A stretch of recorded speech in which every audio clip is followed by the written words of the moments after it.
It's me, your girl, the lady, Miss B. What you say now? Listen, y'all. I want y'all to come on, take a ride with me while we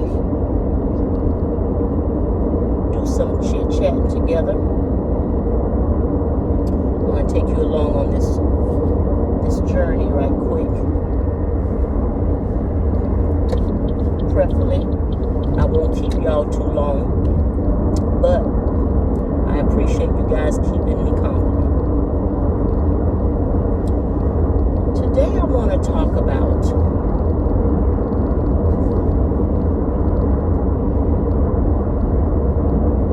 why you do what you do. Why do I do what I do? Why do we do what we do?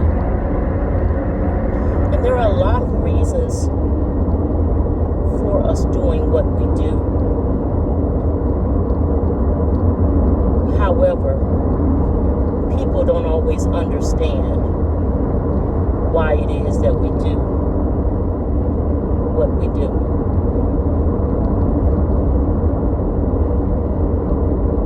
Doing what we do in the manner of which we do it, at the time of which we do it, and the way of which we do it really makes a difference in our everyday life. Really, it does. For some of us, we're doing things out of tradition.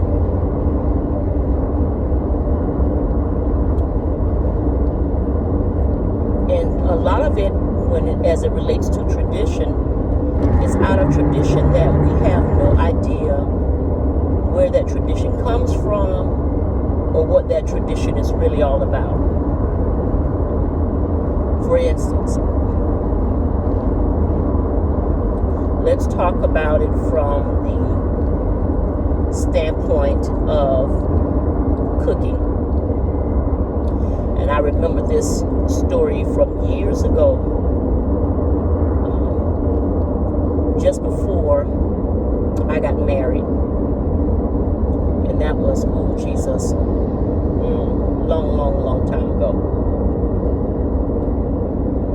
And during our sit down, one of our sessions, we had this deep conversation of what's expected, what's not expected. And so the conversation got a little heated because of the simple fact of not really understanding why you do what you do and the reasoning behind it. So his thing was, he was taught as a little boy, a man is supposed to always have money in his pocket. No matter what, a man should always have money in his pocket. And in that, he felt that having money in his pocket meant he needed to have $100 in his pocket at all times. So that's like every day he has to have $100 in his pocket. So my question was, so what happens if you, because we were talking about finances, and we were talking about traditions, our upbringings. And so his thing was, no matter what, he has to always have $100 in his pocket. And my question to that became, okay, if you're supposed to always have $100 in your pocket, then what happens if you break that $100 bill? You got a $100 bill, what happens if you break it? What happens if there is something that you need to purchase and it requires you to use the $100 to get whatever it is you need to get? he said, Queen, no matter what, I'm always to have $100 in my pocket. Now, the tradition was he was always supposed to have money in his pocket. It wasn't necessarily $100. He gave him own self that theory of having the $100. So I was in agreement with you should always have money in your pocket, or you should always have access to money.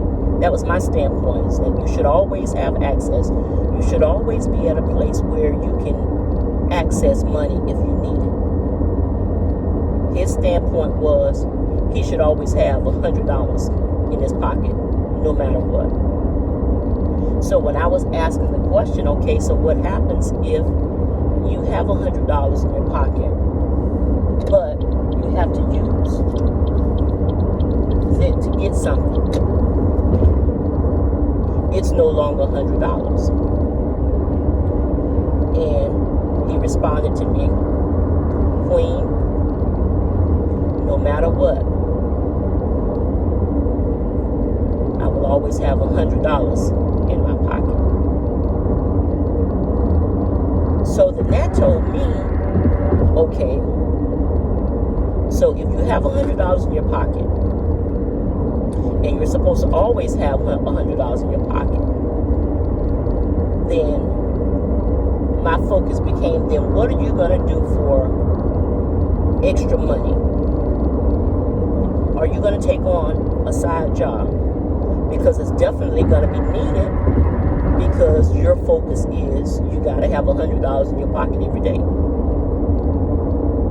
So we developed a thing where you create your own little savings account. So whenever you got extra money in, put your money in that little savings. Let's make sure all of our bills are taken care of, and then whatever we have left, we can put that over into our little splurge savings account. I didn't want to focus on a rainy day account, because rainy days normally mean something sad for most people.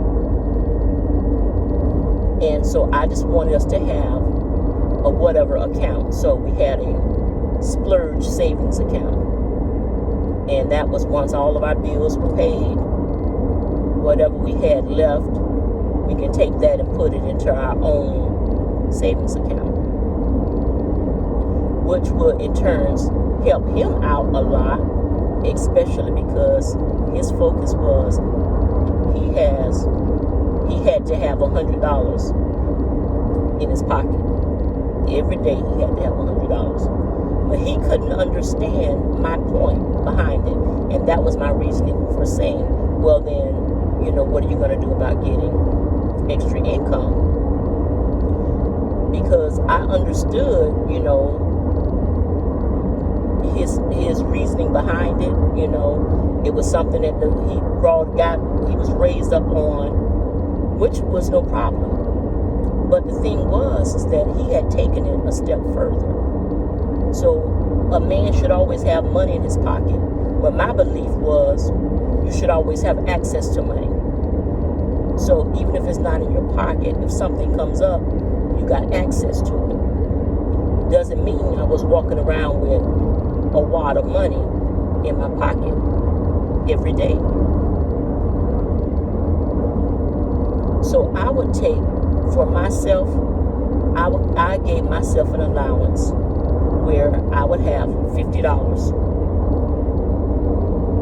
I had $50 for the month for my splurge spending. That was just mine. That was my thing. It's not something, he gave me. He didn't set me with an allowance, any of that, because both of us worked. But that's what I did for myself, because I knew there were things that I wanted to get done. There were some things I wanted to be able to do, and it was going to require finances. So I set myself up with a budget, and that was my budget, so that I knew I had $50 for the month. However I spent them $50 for the month, once it was gone, it was gone. Not per pay period. No, I gave myself $50 for the month. That does not include my gas. You know, that was if I decided I wanted to go take myself out for lunch, then I had it. I had it from the $50. And that $50 had to carry me for the entire month. And so I was talking with him, and I said, you know, in our session, so I said, okay, you have $100, and you're supposed to have your focus is having $100 in your pocket. That means you're going to be blowing a whole lot of money. He didn't understand that. So I had to write it down for him to help him to see. Because, you know, men are visual. Most men are visual men. I'm a visualizer, meaning you can tell me something and I can put myself there and I see it happening out. If I'm reading a book, I'm in the book. I'm reading as if I'm right there on the scene with what's taking place. Even when I'm reading the Bible, it's the same way for me. Why? I don't know. It's just something that has always been there for me as a kid, as a little girl. So it was as if I was right there in it. But anyway, getting back to the story. So my point to him was, okay, once I wrote it down for him, so I helped him to see, okay, sir, you were saying that you got to have $100 in your pocket every day, no matter what. So if something comes up and you have to spend some money, now that means, say you, for instance, you spent $20. You spent $20 out of the 100 for whatever reason. Now that only gives you $80 left in your pocket. So that means you're $20 short of your $100 goal. So I asked him, I said, okay, so are you going to make do with not having that $100 once you spent $20? And he said, no, Queen, you're not understanding me. I'm going to have $100 in my pocket every day. So his thing was, if he has to spend something out of that $100, then tomorrow he's going to get another $100. So that meant now he has $180 because he has the $80 that was left from the $100 that he spent the 20 out of. Now it's a new day. He's getting another $100. And then he's going to get the next day another $100 because he had to have $100 in his pocket at all times. So once I was able to break that down for him, then he was able to see it and understand it. And then his thing became, okay, you're right. So he did away with that. You got to have at least $100 in your pocket every day. You know, helping him to realize that he was able to put that aside. So that was no longer his focus. And that was something that came about out of tradition that he in turn add to it, because that was his understanding of it. He didn't understand why. He just knew that he was supposed to have money in his pocket at all times. So a lot of times we're doing things out of tradition. We don't understand it. There was also a story of the husband and wife, and the wife was preparing dinner for the husband, and she had a big pot roast.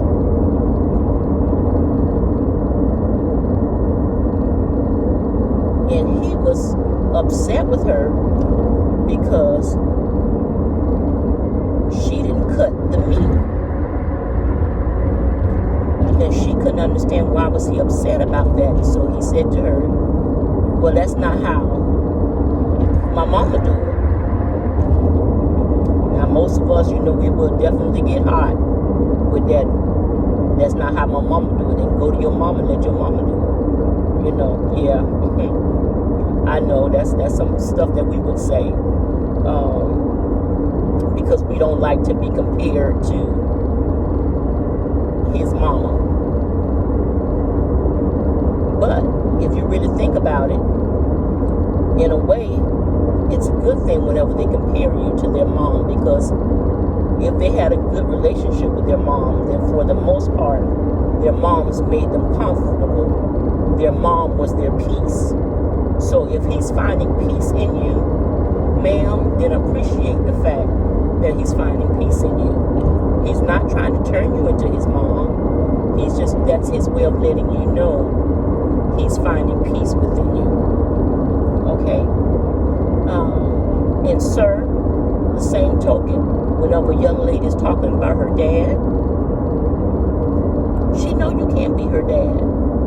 However, there are things about you that reminds her of her dad. And if there's a young lady that has a good relationship with her dad, then for the most part, sir, that's a good thing. You've just got to be able to understand it. Okay? But anyway, back to the story. So with the wife, her and the husband is going back and forth about this matter. So she decided, I'm going to call my mother-in-law and see what this is really all about. So she went to call her mother-in-law.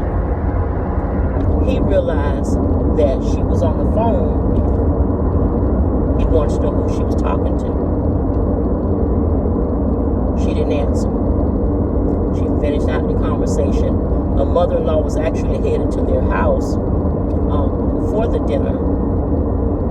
So it was really a good thing, So mother-in-law said that she'll explain it to her once she got there. She was getting preparing to leave the house. So once the mother did make it to the house, they had a conversation. Well, first of all, husband decided he was going to basically throw his wife under the bus. Fellas, that's not a good thing to do. Okay? That goes back to why you do what you do. Why are you doing that?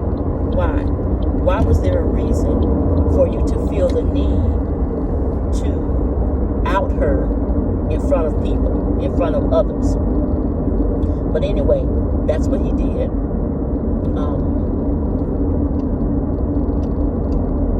And she was a little bothered by it, and rightfully so, because she didn't understand his reason for waiting and doing that in front of everybody, even though she had already made contact with her mother-in-law before her mother-in-law left the house. And now you got to understand that when we went through this conversation, I heard the story. It was years ago. Okay, cell phones was only had by doctors, so it's not like she was on the road and the daughter-in-law reached out to her. Nothing of that sort. She was actually home still. So when she left home to come, this is when all of this is opening up.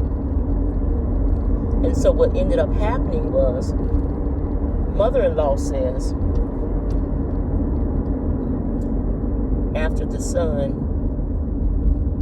kind of embarrassed her, his wife, because there was other people there for the dinner, mom says,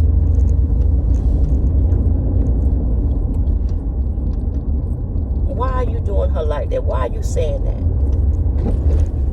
She did a great job with this meal. You want to know why we cut the ends off of the meat? Why we cut the meat? Because we didn't have a pan big enough for the meat to fit in.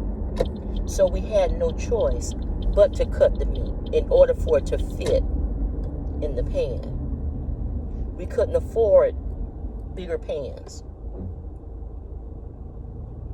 Your wife had a bigger pan, and that's why she didn't have to cut it. And of course, he was upset by that, because now he's called out. Now he's called to the carpet. But sir, you're not realizing that you started this. There was a different way that you could have handled it, but instead you chose to put your wife on the spot in front of people.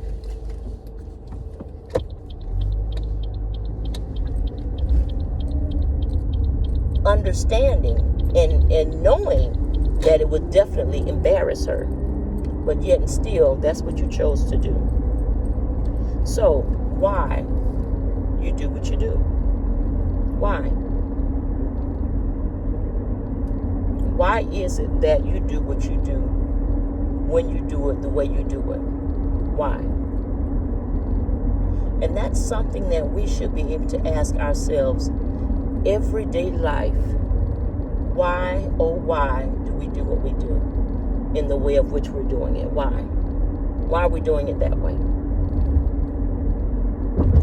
Some people do things that we may never understand because we're not in their shoes. For instance, you have people who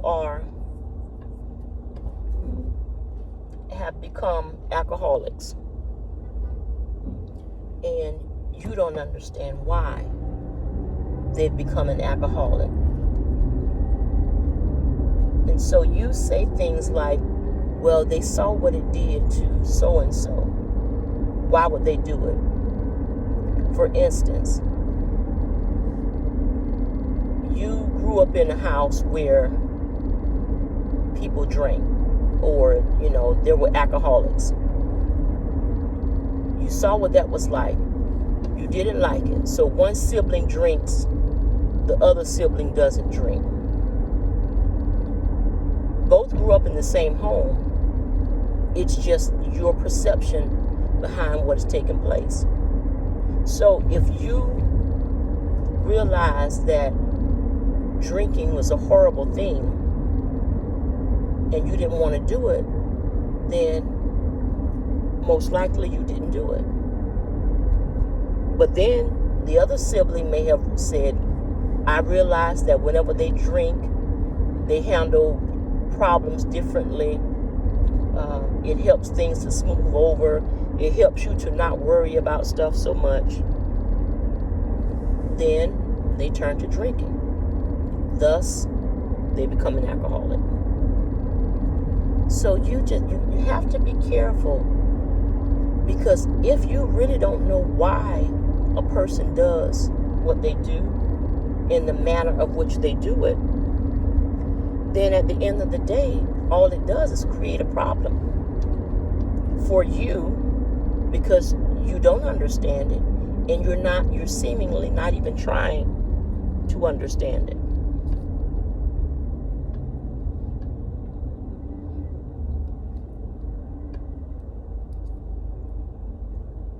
Okay, so we've got to find out, why is it that we handle things in that manner? Why is it that the person is doing the things that they do? You got to find a way to understand it. You've got to find a way to balance it out. Okay? Now, y'all give me a few minutes. I'll be back with you shortly. I've got to pull something up while I'm en route. Okay, I'll be back.